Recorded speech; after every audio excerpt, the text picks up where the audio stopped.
हजुरहरूलाई थाहा नै छ मलाई बेथी कति मन पर्छ भनेर। म बेथीको चाहिँ कति धेरै भेराइटी बनाएर खान सक्छु। आज चाहिँ म बेथीको सागलाई सिमीको दालमा मिसाएर बनाउँदैछु। साह्रै मिठो र टेस्टी हुन्छ अनि हेल्दी पनि भइहाल्यो। सिमीको दाललाई मैले एक रात अगाडि भिजाएर राखिदिएको थिएँ। त्यस्तै मैले बेथीलाई धोइ पखाली गरेर काटेँ। कुकरमा बेथीको साग र दाल हालेर पानी राखेर नुन, जिरा धनियाँको धुलो अनि बेसार हालेर चाहिँ म यसलाई 4-5 सिटी लगाउन राखिदिएँ। हेर्नुहोस् त यस्तो मजाले पाकेको छ। एक रात अगाडि नै दाल भिजाइदियो भने चाहिँ एकदम राम्रोसित पाक्छ।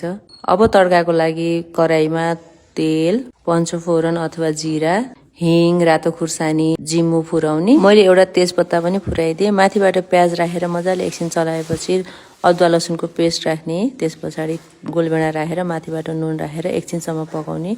त्यसपछि मसलाहरूमा जिरा धनियाँको धुलो, बेसार, टिमुर, काश्मिरी लाल मिर्च हालेर मजाले पाकिसके पछाडि अघि रेडी भएको दाल हालेर पानी कति मात्रामा हाल्ने हालेर चाहिँ हामीले मजाले छड्किन दिए पछाडि यो दाल रेडी भयो।